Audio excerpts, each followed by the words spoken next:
The Kraft Foods Company presents The Great Gildersleeve. Yes.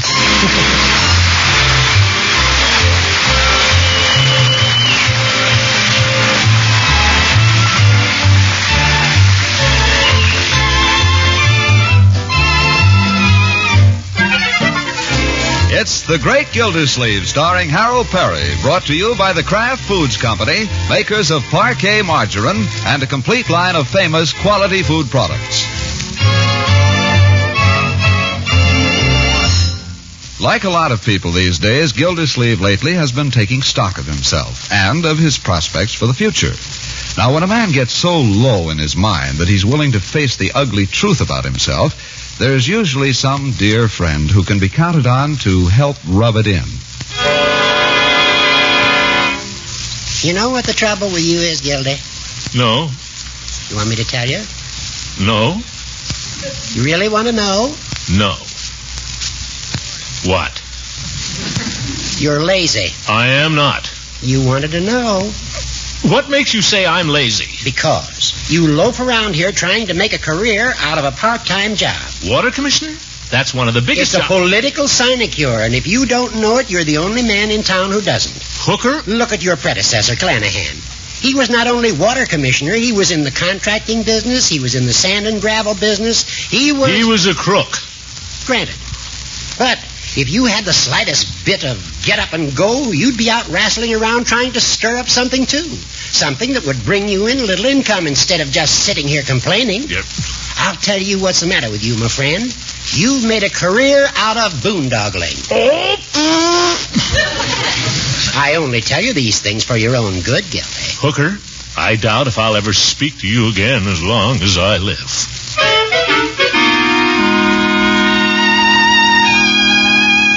Ah, friendship. But a few days later, the seed the judge had planted bore fruit.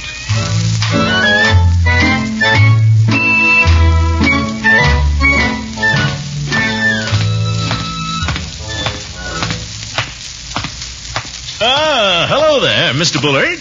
Oh, hello, Gildersleeve. Raking your leaves, I see. Yes, doing a little raking. Gardener usually does it, but... I ought to rake mine, too. Have to speak to Leroy about that. Your place looks very nice. Thanks. Oh, say, Gildersleeve. Yes? I've been meaning to speak to you. You've lived in Summerfield longer than I have. Yes? I have a little problem. You see, I have a married sister. Her husband passed on recently, and I sort of have her on my hands. A widow, eh? Unfortunately. Although her husband never amounted to much in a business way. But it was a loss. The point is, I'd like to bring her here to Summerfield if I can find a house for her. You don't happen to know of one. What's the matter with the house next door to me there? Mrs. Ransom's house. Ideal house for a widow. This sister is younger than you say? Older. Oh. No, I looked into that house a little. It seems to be all tied up in some estate. And I don't know that it'd be quite suitable anyway. You see, what I want... Well, I don't want a great big house, but on the other hand... You want something suitable. That's right, something suitable. How high would you be willing to go? Well, I know you have to pay for houses these days. You said it. But as long as it's not too far out of line... Mr. Bullard, I'm glad you spoke to me. I'll go right to work on it. You know of a house? I might. Whose? That would be telling, Mr. Bullard. But don't you worry, you just leave it in my hands and I'll get you a house.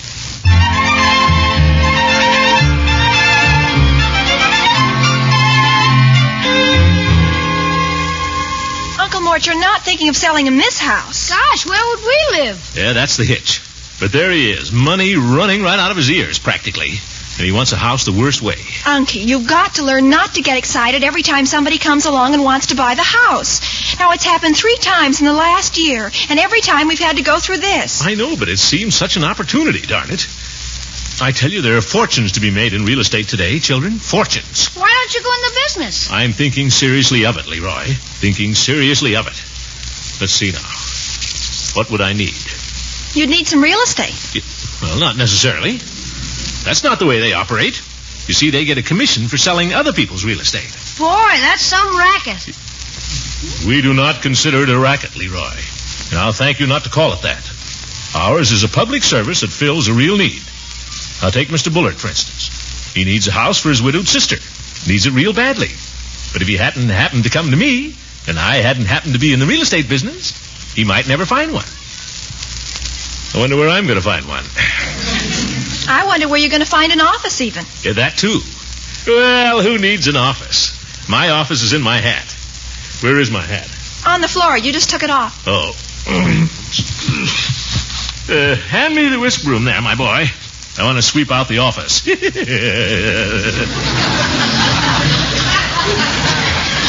What a character. Yes, sir, children. There are fortunes to be made in this business. Hey, where are you going? A real estate man, Leroy, never tells anybody where he's going.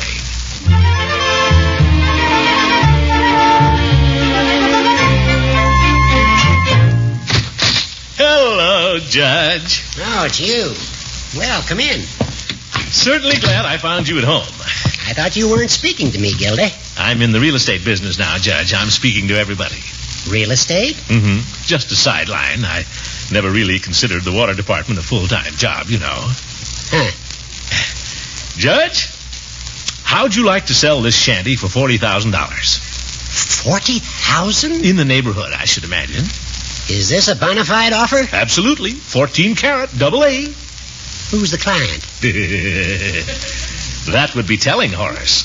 But he's well heeled, believe me. Of course, there'd be the usual commission involved. Oh, you come over here as a friend and then you... Not only a friend, Judge, but a businessman. Thanks to you. And business is business, you know. Take your time, Judge. Think it over. Well, what's your answer? Well, I don't... Yes or no? Well, Gildy, Come, Judge. How about it? I'm trying to decide. You don't need this great big house. You know you don't. Nobody in it but you and your housekeeper. You ought to be ashamed living in a great big house like this with all this housing shortage. But, Gildy... It'll probably fall apart on you anyway. I guarantee you'll spend more on repairs on this house in the next 2 years than it cost you originally. You don't want this house. Get rid of it. Sell it while the selling's good. But, Gildy, if... $40,000, Judge. Cash on the line. What's your answer? Gildy, if I sold this house, where would I go? Nuts. If you had a place to go, would you sell it? I'd certainly consider it. All right, I'll find you a house.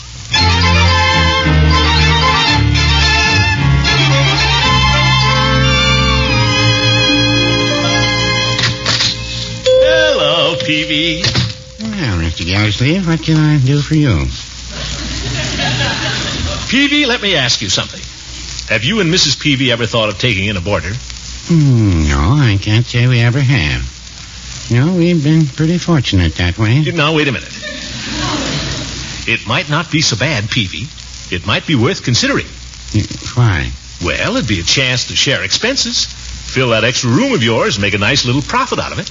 Oh, I don't think Mrs. Peavey or I would like having a stranger in the house. Come stumbling in at all hours of the night, knock over the potted plants. Well, suppose it wasn't a stranger. Suppose it was someone you knew. Someone you know very well. Who? Well, this is just an idea, Peavey.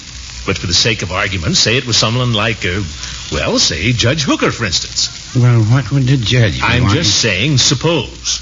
But suppose the judge liked the idea and you liked the idea. What a wonderful arrangement it would be for all around. Save money. Have high old times together. I don't know. You know, sometimes I worry about you, Peavey. You and Mrs. Peavey. Just two old souls living all alone there. You think what we need is another old soul, huh?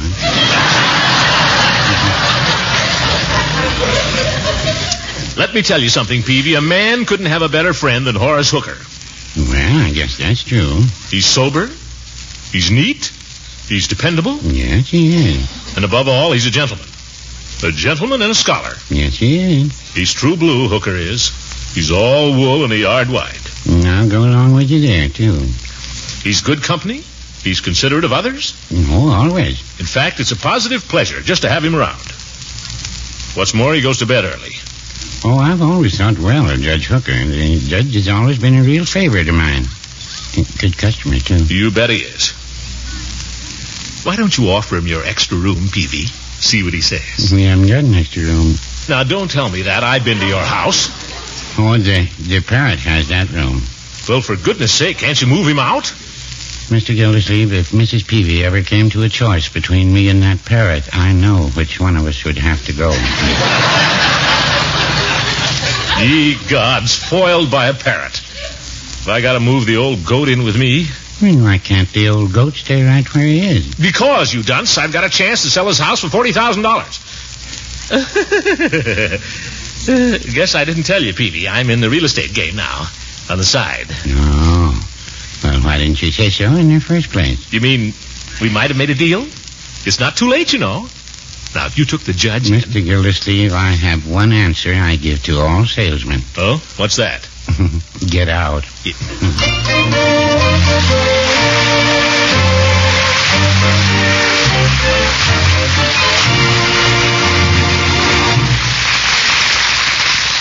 Well, you never knew the Great Gildersleeve to stay out, and he'll be back in just a moment. You know, Mr. Lang, I was doing some shopping today for a Halloween party, and I thought I'd try the same thing on my grocer that the children do to me. So I walked up to the counter and said, "Trick or treat, Mr. Gibson." And he said, "You're in for a treat today. There's parquet margarine in the refrigerator." That really was a treat. You're telling me. I've been trying for days to get some parquet to serve with hot rolls at this party. Well, it looks as though your guests are going to be well served. And I admire you for sharing parquet with them when there's still such a scarcity of fine quality spreads for bread. But I know how it is. When a woman discovers parquet margarine's delicious country sweet flavor, she wants her friends to know about it too. It's like telling them about a favorite recipe. The spreading of the good word about this good spread has made parquet a favorite in millions of homes. So if you'd like to share in its goodness too, look first when you shop for delicious, flavor-fresh Parquet, P-A-R-K-A-Y, Parquet margarine, made by Kraft.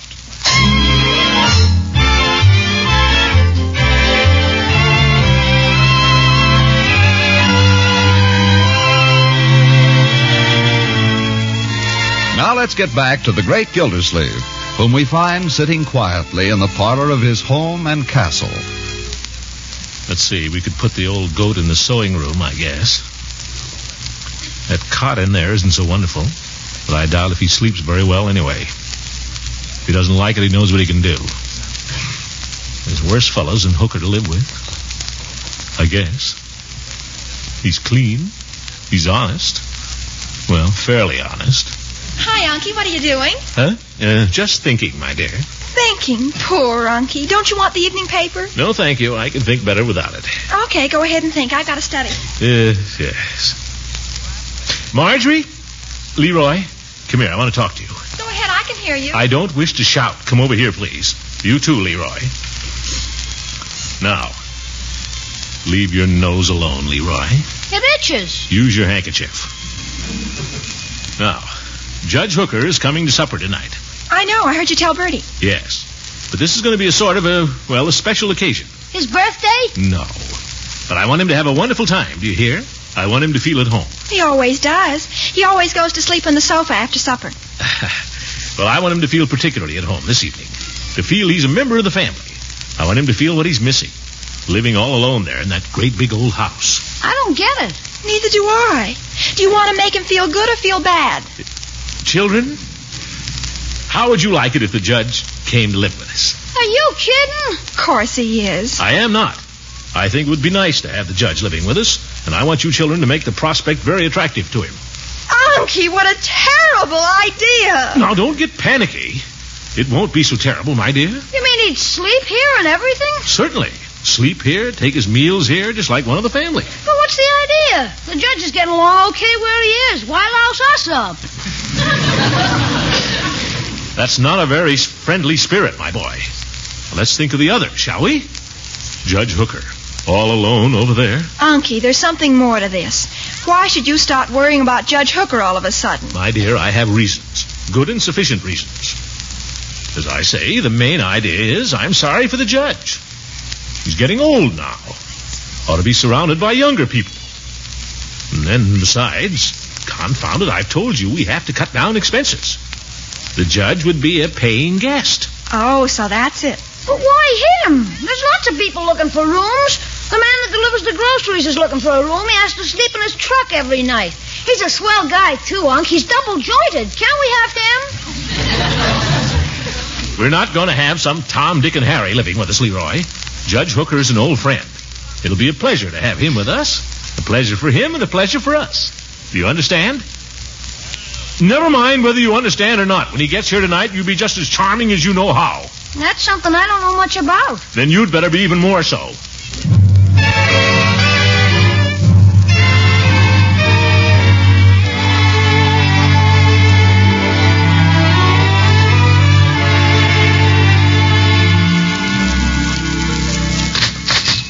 Good evening, Judge. Good evening, Leroy. Good evening, Judge. Marjorie. It's Throckmorton. Come in, old friend. Come in. Come in out of the wintry blast. Remove your outer garments and rest your bones by our roaring fire. Jeepers, he's shooting the works. Marjorie, take the judge's coat, my dear. I'm going to as soon as he gets it off. By George, it's good to have you with us, Horace. It's good to be with you. Let's all go in the living room, shall we? I know Bertie will have supper ready in just a few minutes. I'm hungry. What are we having? Whatever Bertie gives us, we know it'll be delicious, don't we? Yes, indeed. As long as it isn't leftovers. Leroy. Marjorie, let's let Judge Hooker have the sofa, shall we? Oh, never mind. I'd like to stand here in front of the fire for a moment. Toast my coattails, as my grandfather used to say. Very good. Very good. Leroy, I haven't seen you in quite some little time. What have you been doing? Me? Nothing. Schoolwork keeping you pretty busy, is it? I suspect you find time for a game of catch now and then, just the same. Catch? Leroy's getting more homework now, Judge. He's quite a student. I'm glad to hear it. Have you learned to parse a sentence, Leroy? Pardon? Learning to parse an English sentence is the beginning of a real education. I dare say your sister can tell you all about it. I never heard of it. My dear. What is it? My golly, this modern education. If they don't teach them English grammar, what do they teach them? Yes. By George, it's good to have you with us, Horace. Good to be with you. Is that a new suit, Judge? No, indeed. I bought this suit in 1932. Jeepers, it's older than me. This is worsted, this suit. Not an unfinished worsted, mind you. A hard worsted. It's a material that wears like iron. Looks like iron. It's a funny thing, but I can't keep a suit that long, that no matter what it's made of. Well, there are one or two simple rules for a man who wants his clothes to last. I learned them from my father, and they've saved me a pretty penny in the course of the years. Pay attention, Leroy. This is something you'll want to remember. I never wear the same suit 2 days in succession. Wear it today, take it off, hang it up carefully, wear another suit tomorrow. It's very important to give the fabric a rest. You don't say. That's the whole trick. I rotate my suits. I've got suits I've had for 20 years that look almost as good as the day I bought them. Remarkable. Isn't it, Leroy? Yeah. Do you hear that, Marjorie? How the judge makes his suits last? Yes, it was very interesting. Miss Gildersleeve, supper's on the table. Yay! Leroy, we do not race our guests to the table. I'm hungry. Just wait for the rest of us. Good evening, Bertie. Good evening, Judge. Marjorie, will you take my arm? What? Oh. Fine to have him with us, isn't it, my dear?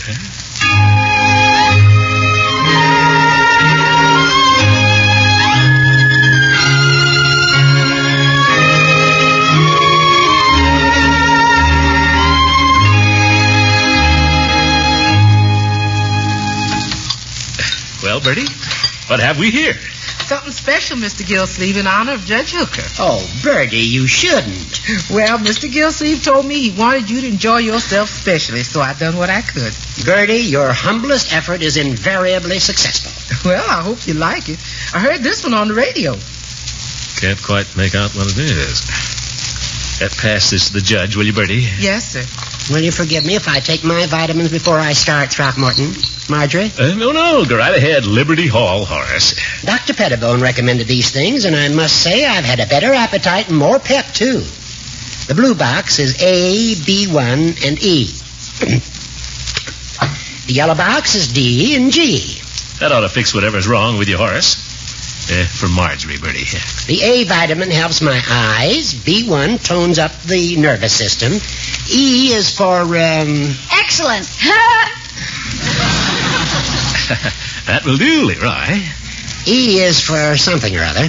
And then D is the sunshine vitamin. And G is for, Gildersleeve. Leroy. Okay, can I start now, Unc? You may.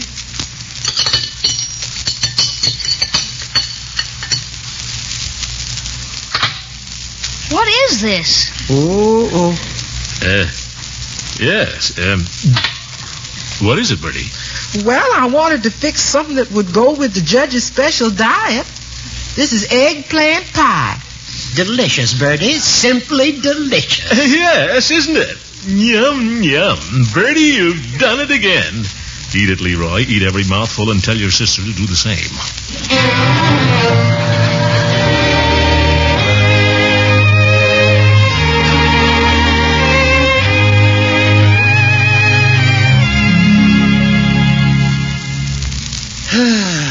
Delicious dinner, Gildy. And so wholesome, too. Well, I'm glad you liked it. Excuse me. Let the judge have the sofa, Marjorie. Oh, here, Judge, I'd rather have the straight chair. Thank you, Marjorie. You know, Gildy, you ought to try that diet that Pettibone prescribed for me. Might help you. I'm perfectly healthy, thank you. But I might consider it, Judge. I can get used to practically anything. By George, it's good to have you with us, Horace. It's good to be with you. What are we going to do? Could I play the radio? A little music would be delightful. Does it have to be the radio? What else? I was wondering about your work on the piano, Leroy. You still taking lessons? Sure, but nobody likes to hear me play. No, Leroy, that's not true. I often ask you to play for me. You want me to play now?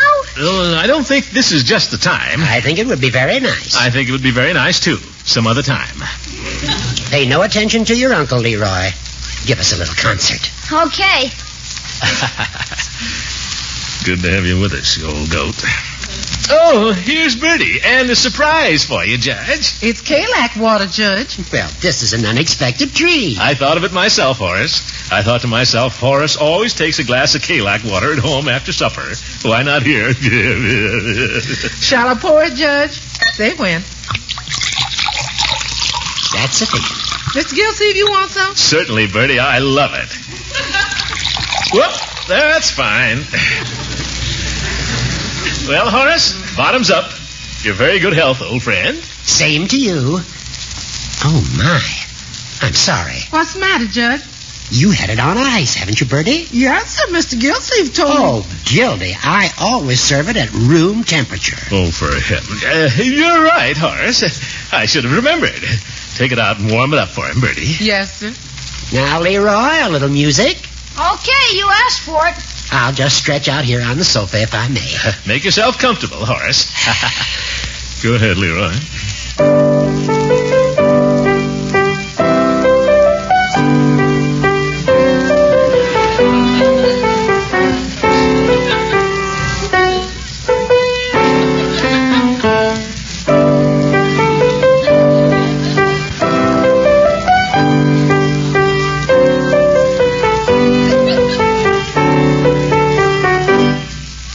Very good, Leroy. Very enjoyable. Yeah? Gee. Would you play something else? That's all I know. Well, play that again. Beethoven, isn't it? It's Bach. That's what I meant to say. Nice melody. Play it again. Now, Judge, listen here. I've heard that piece a good deal oftener than you. He's been playing it for 2 years as badly as he played it just then. I can't stand it anymore. Well, Gildy, I don't know how you expect the boy to improve if you don't give him a little encouragement. Encouragement? I've encouraged him to the tune of $2 a week for his lessons for 5 long years. When is it going to start paying off? It'll begin to pay off when the boy feels that he's appreciated. That's when. What? If you had any ear for music, you'd know he had talent. He has not. Miss Root says I have. You stay out of this. If you have talent, Miss Roots has failed to bring it out. And another thing, Hooker. Don't talk about my ear for music. You can't even carry a tune. I resent that. Go ahead and resent it. And don't think you're going to live here either. What did you say? Nothing. I just wouldn't want you here as a permanent guest, that's all. I don't know what you're talking about, but nothing could induce me to accept such an invitation. All right, we understand each other. Certainly. You're a cantankerous old goat. You're a stubborn old windbag. Now you're beginning to sound like yourself. No, Marjorie. You want to try the K-Lac water again, Judge? I set it on the back of the stove a minute. Fine, Bertie. You want some, Mr. Gildersleeve? No, thank you, Bertie. I hate the stuff. Yes, that's what I thought. Take it away. But, Bertie. Yes, sir? Fix some bacon and eggs for me and the children, will you? We couldn't eat that eggplant a la Hooker. Unky. Gee, thanks, Unc. With plenty of toast, Bertie. What's going on here? Never mind, you old goat. You can forget that real estate deal we were talking about. I already have. Good. Marjorie, play the radio if you want to. Leroy, do whatever you like. Jump up and down on the sofa. Hooker, would you like a nice, unfriendly game of checkers? All right. If you promise not to cheat. Good old Horace. As long as I can hate you, you're not a bad fella.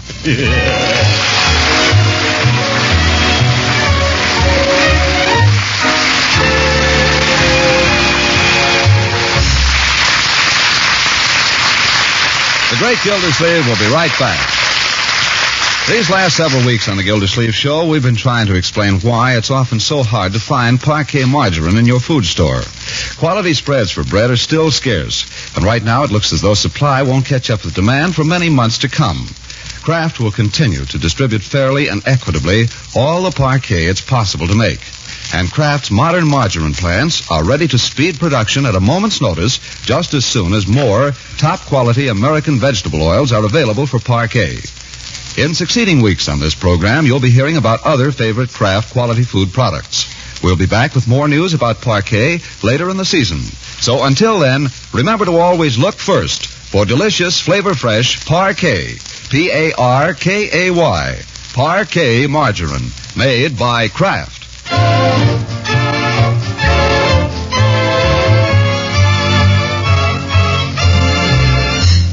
You know, Unky, I'm glad you gave up the real estate business. Really? Why, Marjorie? I don't know. It did something to you. It made you seem harder somehow. That's exactly why I gave it up, my dear. Yes, when success comes to mean so much to a man that it begins to go to his head. It's time to taper off. Time to taper off. Well, I guess I'll taper off. Good night, my dear. Good night, customers.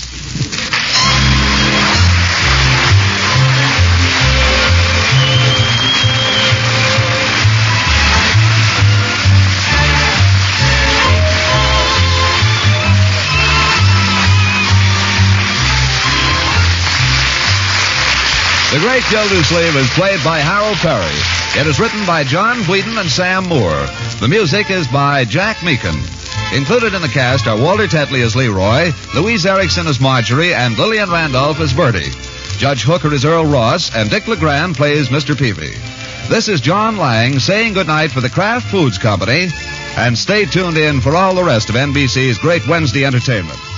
Be sure to listen to next Wednesday for the further adventures of the Great Gildersleeve.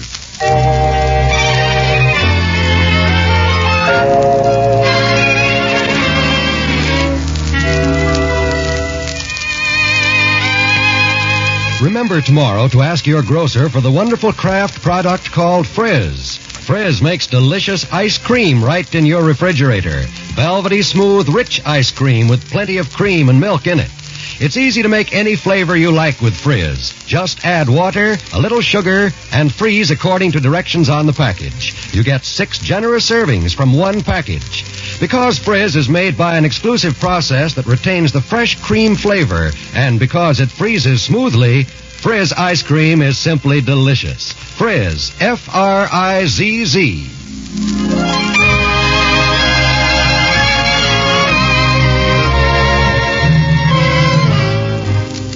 This is NBC, the National Broadcasting Company.